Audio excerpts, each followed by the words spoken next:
festive road is usually very quiet. But on this morning, the street was crowded with traffic. At number 52, Mr. Benn looked out of his window at all the traffic. "What's going on?" he asked a man. "The main road is being repaired, and it's the rush hour," said the man. "All the traffic has to come this way." Mr. Benn went back inside and sat down to watch television. The television was showing a film about cavemen. It said that cavemen lived a long time ago. They lived in caves. That's why they were called cavemen. They dressed in furs and worked with tools made out of stone. Mr. Benn was interested in the program, but the traffic outside was so noisy he couldn't really hear the television. "I must get away from all this noise," he said. And he thought about the special costume shop that he knew, the shop that adventures could start from. "That's the place to go," he smiled.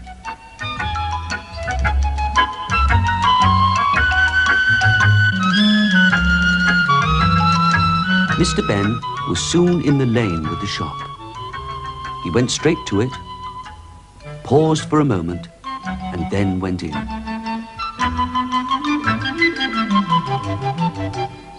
He waited inside the shop looking at the costumes. Something away from cars, he thought. As if by magic, the shopkeeper appeared. "Good morning, sir," he said. "Good morning," said Mr. Benn. "Is that a caveman's outfit?" "Yes," said the shopkeeper. "You know, they used to live in caves. They didn't have houses." "They didn't have any cars either," said Mr. Benn. "Do you think I might try it on?" He took the fur into the fitting room. Once inside the fitting room, he quickly changed.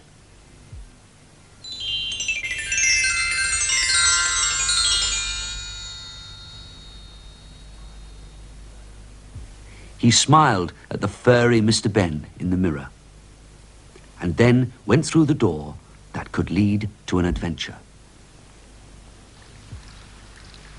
On the other side of the door, everything was very dark, but Mr. Benn could see a light ahead, and he walked towards it. As it became lighter, he found that he was walking out of a cave. In front of him were other caves and lots of people dressed in furs.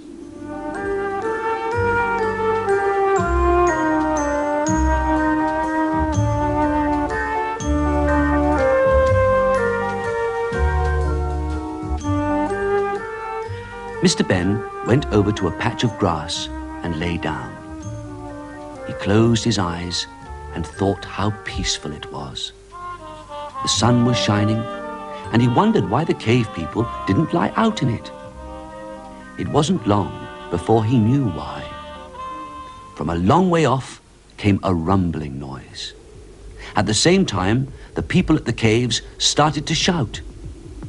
In the distance was a great cloud of dust coming closer and closer. The cavemen were shouting, "Look out! Get out of the way! Run for it!" Mr. Benn jumped to his feet and raced back to the caves, just as a huge animal thundered past.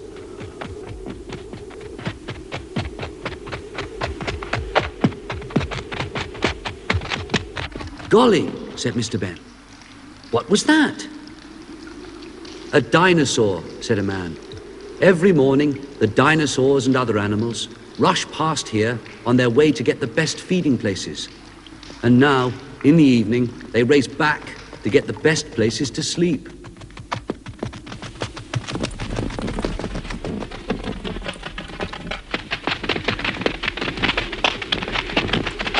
Suddenly, there was a crash, and the dinosaurs screeched to a halt.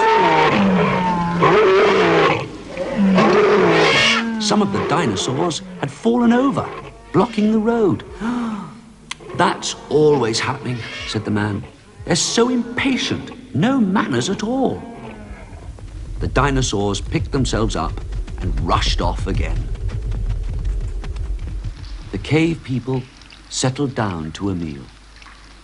Mr. Benn asked, "Why do you stay here? There must be other places to live away from these dinosaurs." "Not with caves," said a man, "and we need caves to live in." When the meal was over, everyone went to their own caves to sleep. And Mr. Benn settled himself under a pile of furs for the night.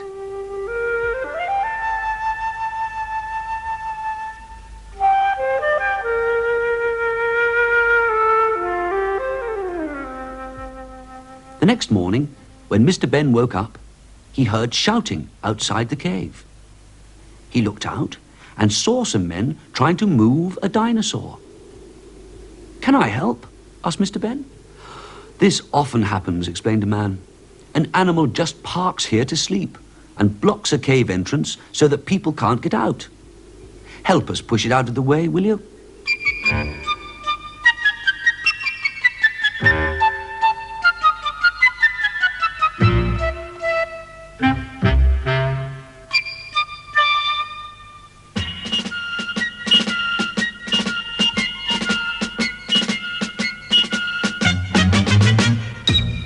When Mr. Benn was having his breakfast, he heard the rumbling noise again.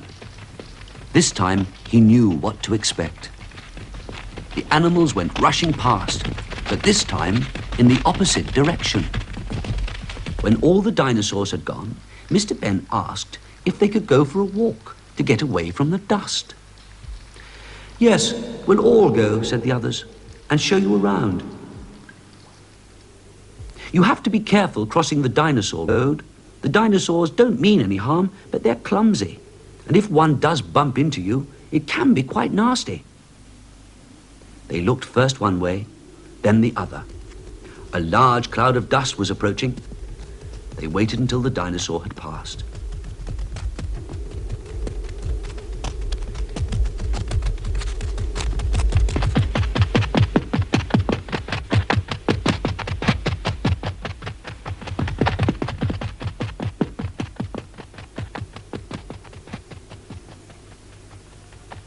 This time when they looked, the road was clear, so they crossed.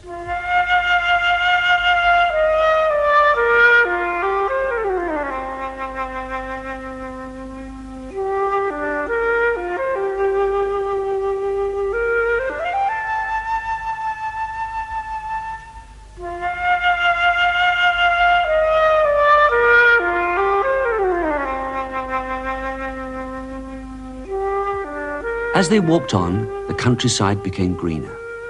There were trees and streams, and the air was fresh. The children played freely, and everyone was much happier. "This is where we would really like to live," said one of the men. "Why don't you?" asked Mr. Benn. "Because there are no caves, silly," the man laughed. "We'll build some, or at least something that will do instead," said Mr. Benn. "I'll show you how to build stone huts. First, we'll need a lot of very large stones."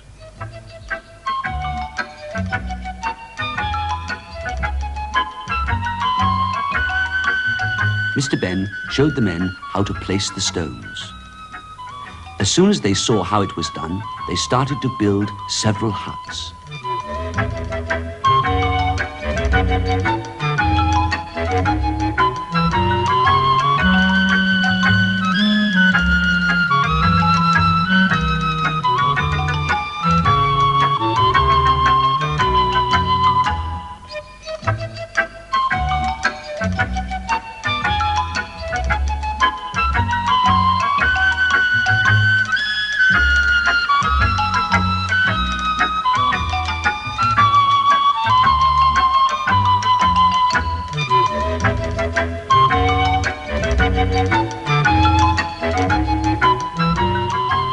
When the walls were finished, Mr. Benn took the men into the woods to get some branches for the roofs.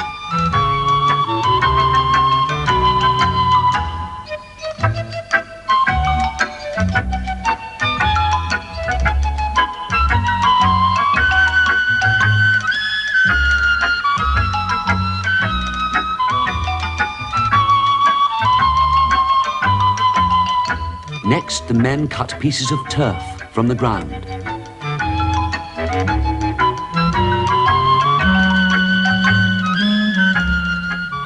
Then they laid the turf on the branches, and the huts were complete.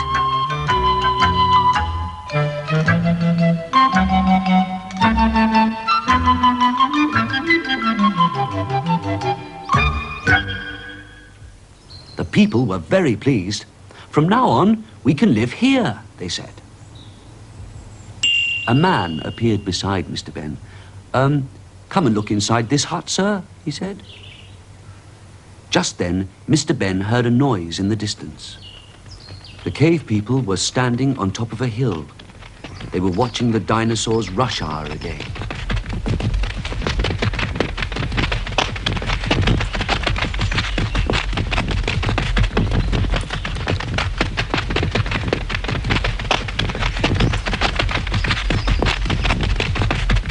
After the dinosaurs had gone, Mr. Benn went into the hut, and just as he had expected, found himself back in the changing room of the shop. He took a last look at himself in the mirror and then changed back into his own clothes.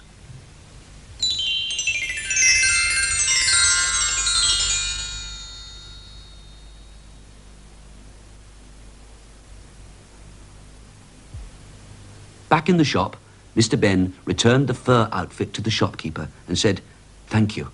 Thank you very much." "Thank you, sir," said the shopkeeper. "We look forward to seeing you again." As Mr. Benn waved goodbye from the door, he said, "I look forward to seeing you again. Goodbye." Mr. Benn walked back home along Festive Road, which was still filled with cars and lorries. Somehow they looked different now, thought Mr. Benn, and for a moment he imagined they all looked like dinosaurs.